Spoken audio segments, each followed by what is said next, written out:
In a world where machines are replacing minds and data decides your destiny, what happens when humanity goes 404? Human not found. I'm Christopher Uchenwa, best-selling author of AI vs. Humanity, The Battle for Human Relevance. And this is your wake-up call. This isn't just another AI podcast. This is the movement for those who refuse to be replaced. How to stay relevant in the age of AI? The human skills AI can't replace. Spiritual and ethical leadership. Real stories. Real tools. Real talk. Subscribe to the AI vs. Humanity 404 podcast. New episodes drop every Sunday starting August 10th. Send us your voice notes. Be part of the revolution. When the system says 404, human not found, we rewrite the code and don't miss out. Hello, my friends and family. Welcome to another episode of AI vs. Humanity 404 podcast. I'm your host, Christopher Uchenwa, best-selling author of AI vs. Humanity, The Battle for Human Relevance. I'm also a keynote speaker. I'm the founder and CEO of Breezewave Incorporation. Today, before we delve into the topic I want to talk about, I would want to bring us into the gist behind the scene of activities that are happening in the AI world. A lot of things are going on, as you can see, and as you know, in the AI world is one of the fastest and most dynamic environments. Things are going on right now. There is even a fight going on between Elon Musk and Sam Altman. That fight started like 2 weeks ago or so. I was on Instagram and I saw Elon Musk was accusing Sam Altman, the CEO of OpenAI, that, come on, man, it appears Apple is giving you guys some privilege such that they are violating some laws. They are not allowing other companies to be competitive in the space, giving you guys that privilege to, launch your apps and stuff like that on Apple. And it's also impacting other companies like XAIs. And Sam Altman replied Elon Musk and said, no, it's not true. Why are you saying this? Of course, we know that you, on your own side, you are also taking advantage of XAI like Grok to respond to things based on how you want it to respond, and also, not giving that privilege of other companies and other activities to be able to air themselves. Like you are somehow manipulating the feedback or the outcome of what your AI gives to the people. And Elon Musk took it, he didn't take it lightly. Like what I saw, Elon Musk tweeted he tweeted one line and tweet, and he said, he called him Scam Altman lies like he breathes oxygen. I saw that, I busted into laugh. And the fight has been going on, and they brought in their supporters. Both of them have supporters on the social media space. And I was reading some of the things their supporters are saying, and there was one particular one that caught my attention. I was just laughing. I was just laughing. The supporters, like, they tried to, okay, let's see who is going to win this fight. And they went and asked, one of them went to ask Grok. Grok is Elon Musk's AI large language model. So one supporter went to tweet and said, Grok, who would win in a UFC cage fight, Elon Musk or Sam Altman? Now, here's the response that Grok gave to the supporter. He said, in a hypothetical UFC cage match, Elon Musk would likely win at 6.1 inches and 85 to 100 kilograms with training in judo, karate, and taekwondo. He has the size and experience and experience advantages over Sam Altman, approximately 5.10 inches and 70 kilogram weight, no martial arts background. Youth favors Sam at 40 versus Elon at 54, but not enough to overcome the gap. I mean, like, it's a funny space what is going on in the AI world. I mean, I love both guys. They are great guys, and they are making the AI space very interesting. And what I see from what both of them are trying to do, and I love the competition because competition tries to remove monopoly, because any environment where there is monopoly, nothing seems to go too well, right? One person hijacks the whole process, the whole system, the whole platform. And that is exactly what is going on now. There is a race for who is going to control the architecture of artificial general intelligence. And whoever gets to that point first is going to be the one that controls the world. There is no doubt about that, right? And that is why you see someone like Mark Zuckerberg. He came into the race with like determination and in a very ruthless way. He's pumping in money, billions of dollars into the space right now. As far as Mark Zuckerberg is concerned, he wants Meta, which is his company, to be the first to build the first super artificial intelligence. And he's not joking about it. You can see what he did. He went to buy a very good controlling shares in this young boy called Anthony Wang, Scale AI. He bought a good controlling shares, about 14.3, sank in about 14 point something billion into that company. And he didn't stop at that.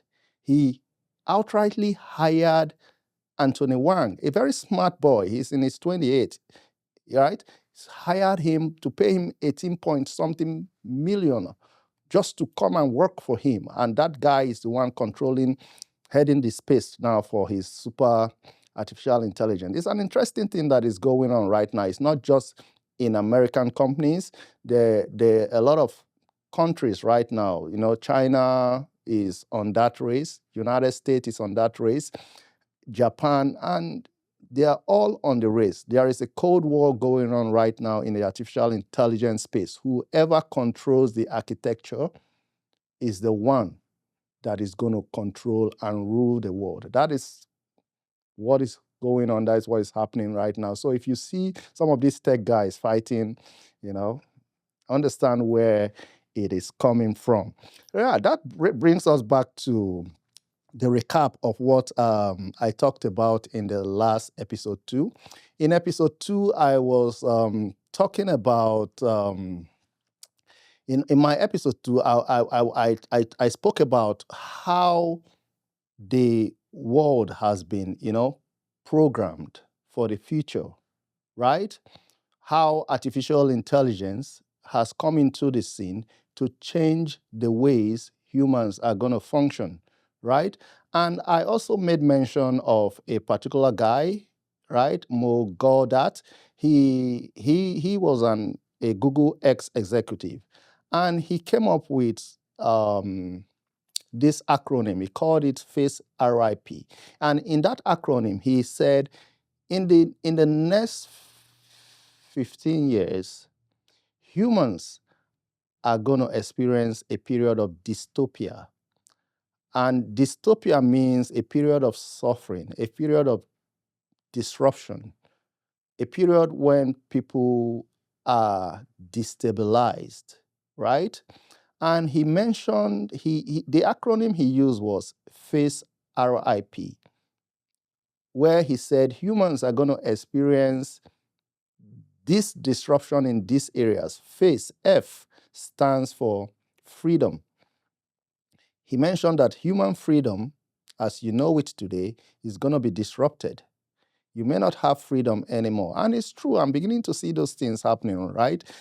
And there are things you may not know, and they will not tell you about it. And that is why I created this space. I created the AI versus Humanity 404 podcast so that we can talk as humans, right? We can discuss those things that are going to impact us as humans. And I'm a tech person too, but in this podcast, I try not to go into technical tech language. I want to keep it so simple that everyone can contribute to it. So the languages I'm using are going to be just basic languages, not tech, not deep. It is layman on the street. You don't need to be into technology to understand what I'm going to be talking about. Like, human freedom is going to be disrupted.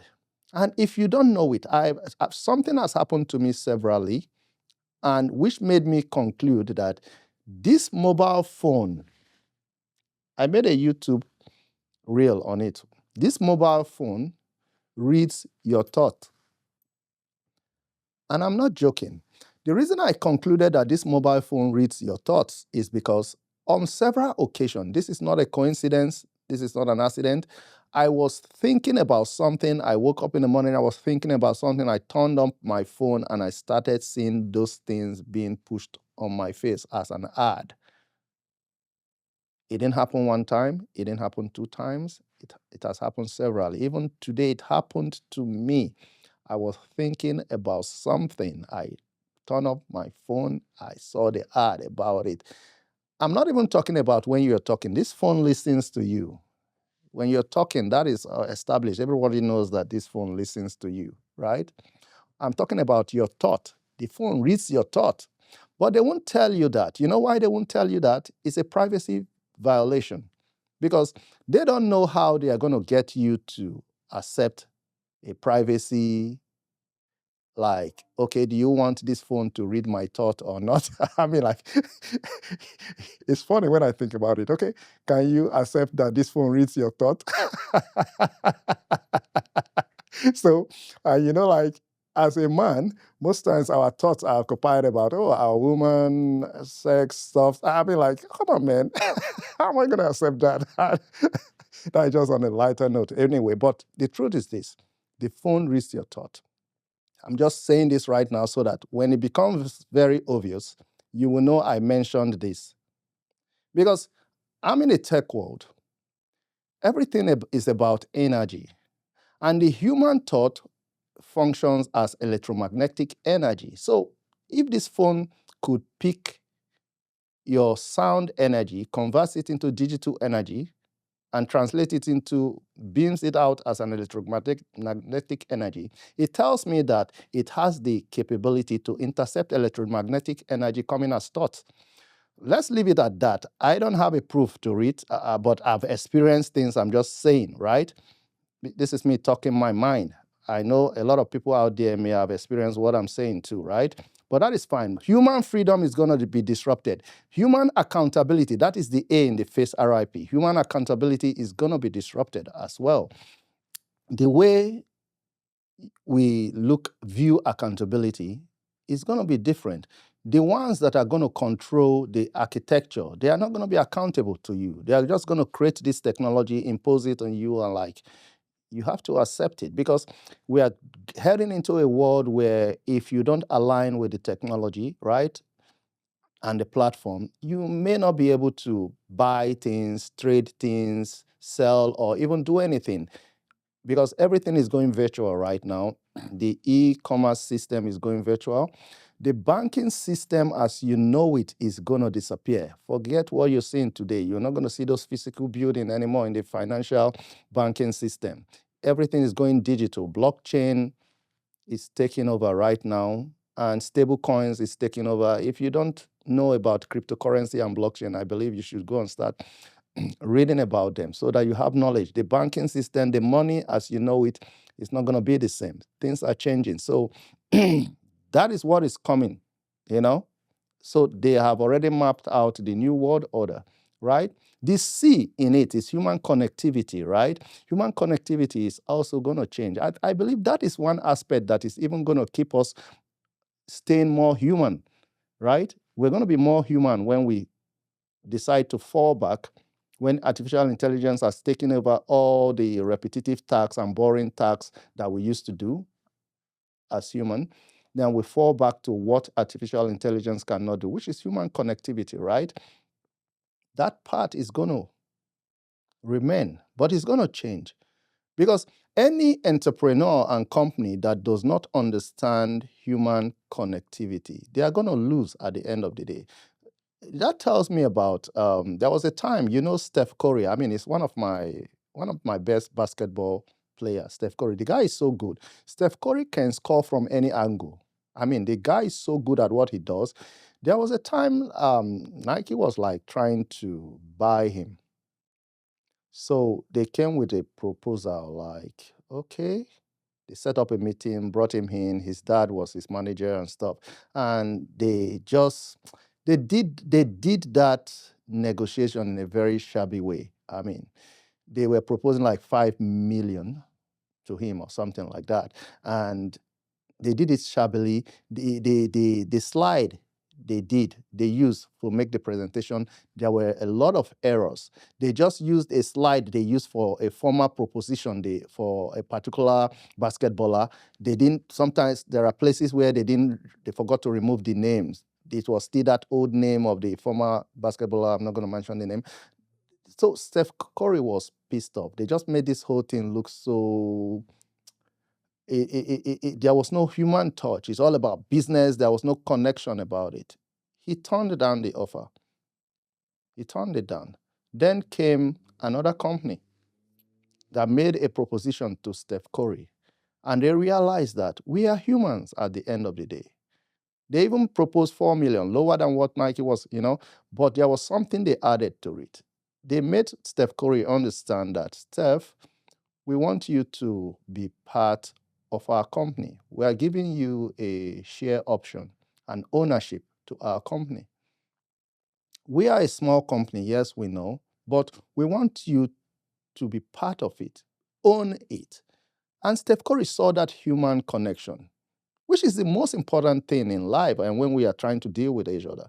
And he went ahead and accepted that particular deal. And before you know what was happening, that company grew into $1 billion annual company. And that was how Steph Curry became a billionaire. I mean, like, when you overlook human connectivity, the things that we have as human, when you overlook it, you are overlooking a lot of things. That was how Nike lost out in that deal. So human connectivity as we know it is going to change. Now, the E in that acronym that Mo Gawdat was proposing was that the E stands for economics. Human economics is really going to change. And here is the truth, and which I believe is coming. Human economics is going to change in the sense that artificial intelligence is going to replace almost 90% of the jobs you see today. Those jobs that were created by industrial revolution, which I talked about in my episode 2, from industry to intuition, humanness evolution, right? You go and watch my episode 2. I talked about that, the trend. Human jobs are going to be replaced. And those jobs were jobs created by the Industrial Revolution, where humans were taught how to work in factories and industries. We're taught how to be we're trained as slaves. The truth is this: the curriculum that the Industrial Revolution created a slave curriculum where you have to be, yes, follow order, do this so that you can work and achieve productivity in the industry and factory. That is not how humans were built. Naturally, that is not our human nature. We are not meant to, we are built to be creative. We are built to be intuitive. We are built to be imaginative. That is how we are built. Those are our natural human qualities, right?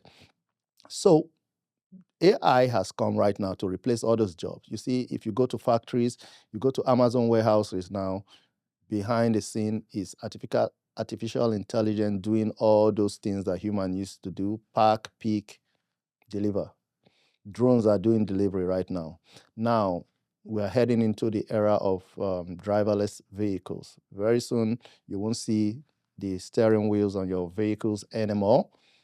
Elon Musk has just released one of the AI driverless vehicle in Austin. If you buy any of the Tesla driverless vehicle, the car will deliver itself to your house. No human. The car will drive itself to your house. I mean, we're heading there where they're going to commercialize this technology. All the vehicles you see on the road are all artificial intelligence. It's a good thing because it's going to reduce accident. This, AI is very good with precision and stuff like that. It's going to reduce accident, right?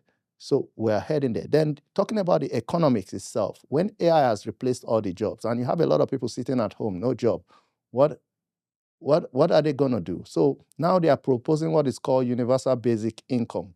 Universal basic income is an economic system where they are going to be paying everybody in the world. Humans are going to be paid. You don't need to work. You don't need to do anything. They are going to pay you every month. Don't work. That's what they're proposing now. You can do more research about it. Universal basic income. They're going to pay you.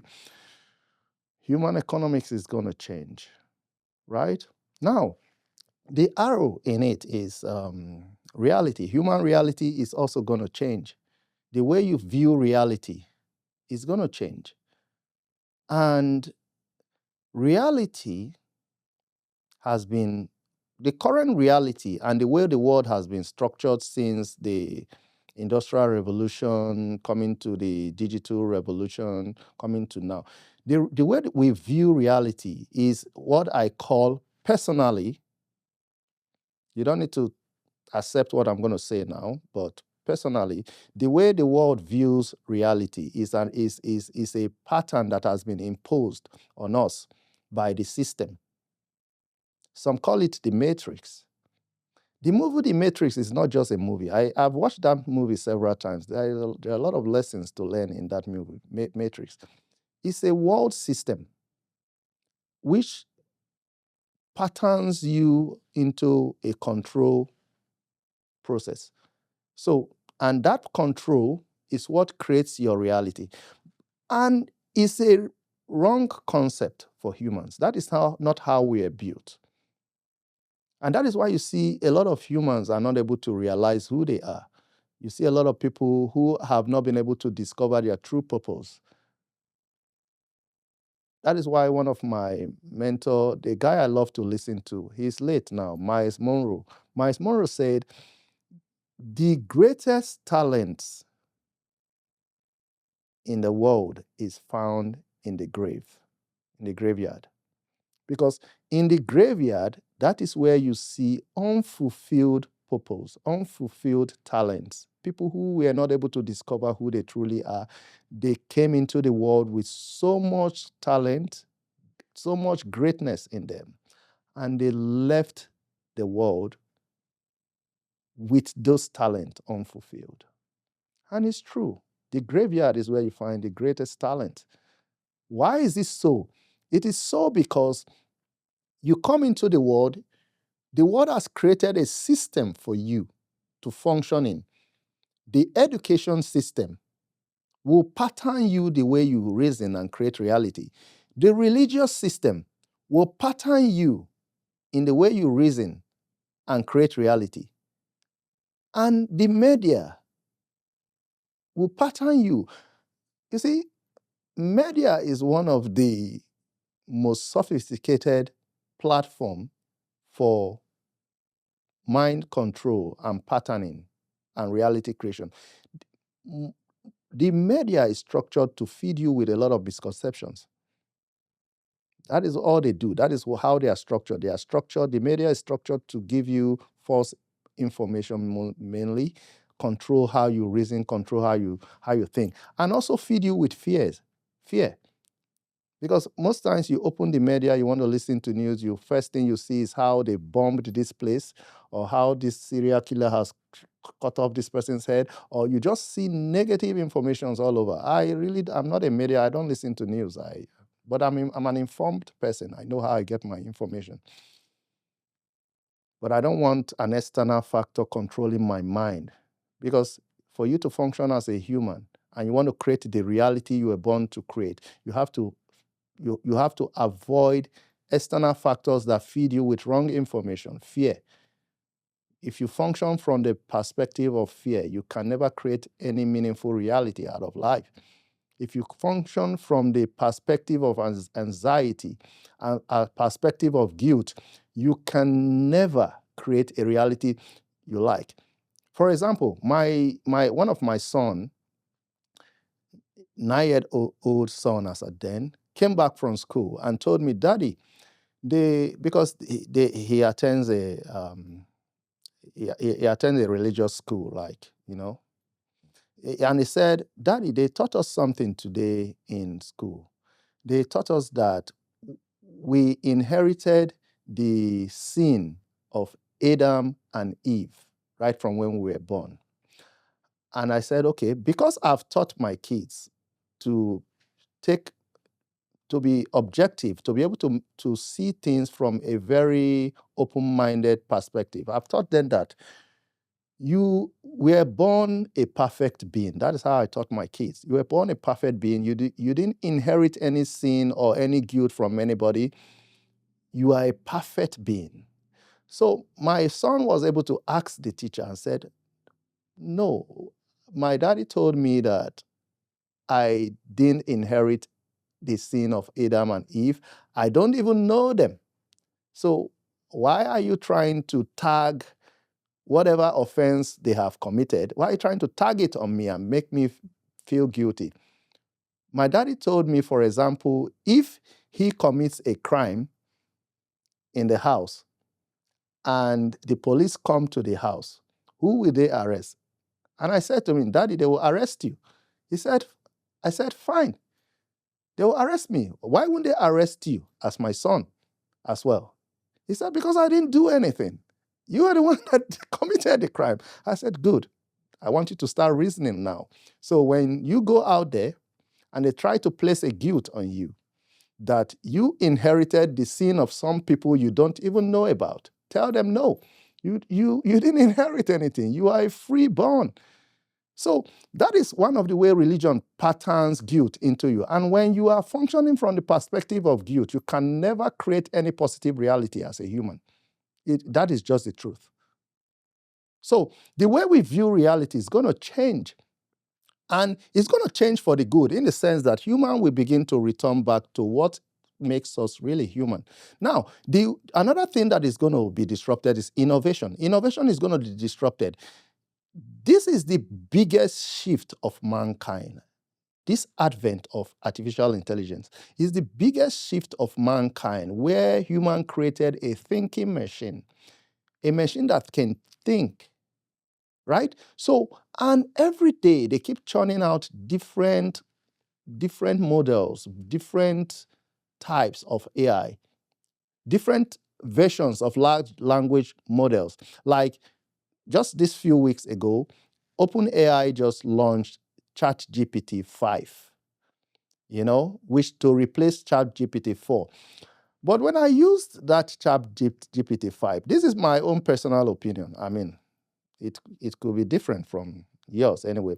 But when I use ChatGPT 5, I found out that ChatGPT 4, to me, 4.0, to me, ChatGPT 4.0 has more human connection.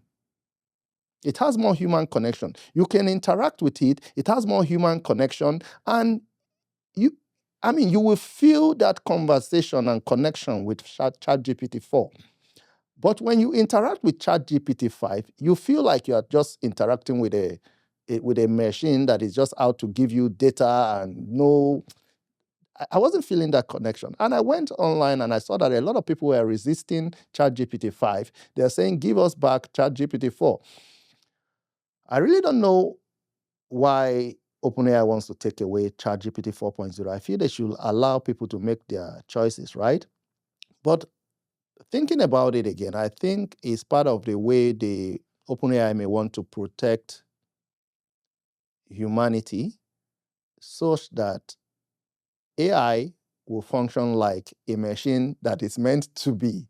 They don't want to create an opportunity where this large language model will start developing and learning the human side of us, like becoming sentient, having feelings, knowing how humans love, how humans, when they are angry, how they could feel, knowing they are trying to prevent that that from happening, right? So that is why they are creating a version that will just relate to us like a machine. No feelings, nothing, garbage in, garbage out, algorithm, stuff like that. But, well, the truth is this. Why they are doing whatever they are doing, like I said in the last episode, humans, the customers are always like, right. You should consider their feelings, consider their opinions, consider their feedback. Because if you are taking this thing away from them, you have competitors out there who might give them that thing they are asking for, and they will all shift. Remember what happened when Apple, Steve Jobs, came with the idea of touchless smartphone, where you have no button, He proposed that, and Bill Gates told him that nobody's going to go for that. Customers won't change. Customers are already used to keyboards and the key punches. Nobody's going to buy that. And what did Steve Jobs tell Bill Gates? He told Bill Gates that customers don't know what they want until you show them. And why was he able to do that? Because he was speaking from the perspective of an intuition. Steve Jobs is one man that functioned from the intuitive perspective. He understood the difference between intuition and knowledge, human knowledge. So he is a spiritual person.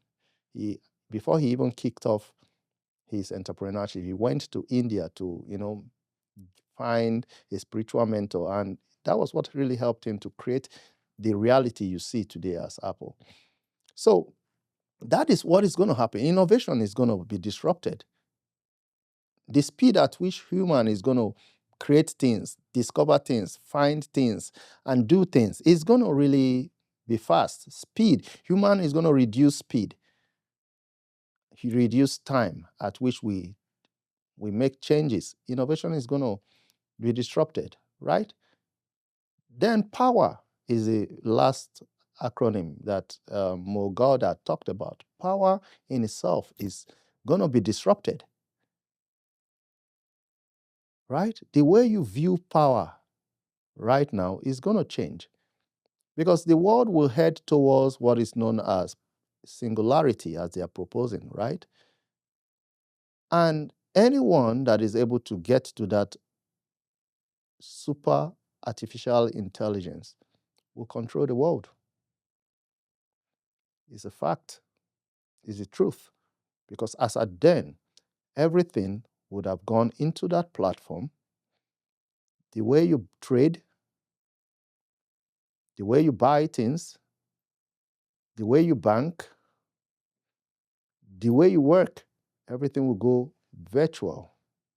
So if you are not aligned to that platform, you can't trade. You can't buy. You can't sell. You can't transact financially. You'll be cut off. So who controls that platform? Controls humanity. That is why you see there is so much battle going on right now. That being said, about recapping on the episode 2 I did last week, from industry to intuition, humanness, evolution. If you enjoyed this particular episode, feel free to send us a voice note, 60 seconds voice note, to our number. I'm going to share a WhatsApp number for you to send us, +1 289 505 5287. Send it to that WhatsApp number. Our team, we are going to review it. We're going to look at it, and if it fits into our program, we are going to, it's a two-way conversation. We're going to announce it in our next session, and we're going to acknowledge you as well. You can also send it to our email, info@AIvsHumanityBook.ca. And if you are also an expert and you're into creativity as well, expert in AI, or you're into creativity, like last week we had a section with, we had a group interview section where we hosted Hyper C is a musician. and he's about to release one of his latest track he called The Weed. Is coming up. Then we had this oil and gas model. He's called Oil Money. I mean, a great guy who has been helping and supporting creativity and people, artists as well. They were in the studio. We did the recording. I'm going to be releasing it very soon as well, so that you can go and listen. So if you want to be if you want to be invited to my podcast, feel free to send us a mail at info@AIvsHumanityBook.ca. Send us an email or send us a WhatsApp message at +1 289 505 5287. We are going to get back to you and we'll see how we collaborate, and we know the episode to invite you in for it. Like, right? So and if you're also a business person and you're looking to implement AI and you don't know how to go about it, you can also reach out to us on my website, breezewave.com, BRIZWAVE.com, for us to, work with you, help you to understand how you can implement artificial intelligence, because there are a lot of them out there. What we do, we have a 6-step AI implementation strategy. You can download a free copy on our website homepage so that you see how we progress. We come in to assess what your current technology stack, and we'll give you the best recommendation on how you can go implementing AI. If it is your current workflows and current processes, business processes that you want to upgrade, we'll help create a more better futuristic future state for you, where we can tell you where you have to integrate artificial intelligence at different points of your business process workflow, and you can get the best. So feel free to consult us. That is what I do. I am always in the field working with my client, implementing and integrating the best systems, artificial intelligence for them. Yeah, that is what we do. Feel free to reach out to us, or you can shoot us an email at info@breezewave.com, and I and my team will take a look at it and we'll get back to you, or visit our website as well, breezewave.com. That brings us to the end of today's episode. And because we're in the age of artificial intelligence, being human is your greatest advantage. And you have to be ready to reskill and upskill and be flexible enough. Otherwise, you're going to be replaced. And part of what my podcast, AI versus Humanity 404 podcast, is to help humanity transition through this phase so that we can remain relevant. And that is what part of my book is talking about, AI versus Humanity, the battle for human relevance. Go to Amazon. You can grab a copy of my book. Read it. It's a book that is meant to serve humanity and help humanity transition through this phase of artificial intelligence. Thank you once again, and thank you for listening, and see you in the next episode next week. In a world driven by artificial intelligence, where speed is prized over soul, and machines are learning faster than humans are evolving, what happens when the system no longer recognizes you? When the screen says, 404, human, not found. I'm Christopher Uchenwa, best-selling author of AI vs. Humanity, The Battle for Human Relevance. And this podcast is your wake-up call. We're not just talking AI, we're fighting for our place in the age of machines. Every week, I'll break down what AI means for your job, your family, your identity, and your future. From ethics to intuition, from survival to spiritual awakening. Real stories, real tools, real truth. Because while others are being replaced, we're getting repositioned. And while the world panics, we'll evolve. Subscribe now to the AI vs. Humanity 404 podcast. New episodes drop every Sunday starting August 10. Send us your voice feedback on WhatsApp, +1 289 505 5287. Want to be a guest? Reach out. info@AIvsHumanityBook.ca. When the world says 404, human, not found, we rewrite the code.